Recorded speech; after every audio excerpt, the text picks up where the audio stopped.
Some people say Toronto real estate is dead. Others are quietly buying right now and setting themselves up for long term. Now, in this video, I'll help you decide whether buying in Toronto in 2026 makes sense for your situation. And by the end, you'll know whether buying helps you move forward or quietly sets you back.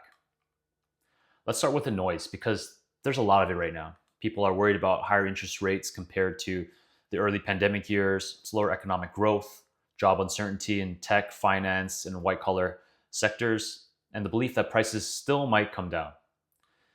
None of these concerns are fake, they're real. But here's where people get stuck. They assume uncertainty means do nothing. Now, we just came off one of the fastest rate hiking cycles in history. Prime rates went from 2.45% to about 7.2% during the pandemic. Inflation has cooled significantly from its peak, and the market has shifted from emotional to analytical. Markets don't reward people when things feel obvious. They reward people during transition phases when fear is still loud, but the data is stabilizing. And that shift alone changes who wins. The Toronto market in 2026 looks nothing like 2020 to 2022. Here's what didn't exist before that exists now. 1. Your negotiation power is back. We've been in a buyer's learning market from 2025 and even in this year, 2026. Buyers are negotiating price. There's pent-up supply from the previous year, which is creating more choices and options more now than ever. Your conditions, closing dates, and incentives are all back on the table. That basically didn't exist during the pandemic. Number 2, there's less competition and more rational decisions. There's no more 20 offer bidding wars, no pressure to weigh financing or inspections blindly. And you can pause, analyze the numbers, and walk away if it doesn't make sense for you. This market rewards patience and preparation, not speed. Number 3, motivated sellers are real again. Now, some owners are renewing mortgages at much higher rates, while some investors are exiting because the math no longer works. And some sellers overpaid in 2022 and want to cut their losses. But not every seller is motivated. But when you do find one, that's your leverage. Here's hidden opportunities where most people miss. Here's something that most people aren't talking about. Not all property types are being priced equally. Some segments have pulled back faster than demand, and some listings are sitting simply because confidence has disappeared. This has created mispricing, and mispricing is where disciplined buyers can win.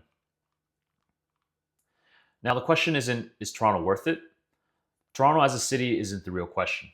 The long-term fundamentals are still there. A population of roughly 6.5 million, growing by 60,000 people per year.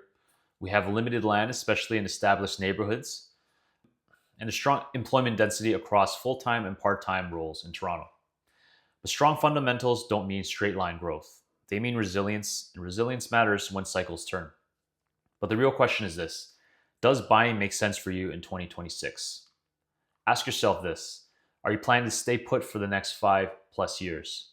Is your income stable enough to support today's expenses? Do you have a buffer for rate fluctuations? And are you buying for lifestyle, stability, and long-term equity, and not just quick gains? Trying to time the bottom perfectly, it's a gamble. Buying with a plan is a strategy.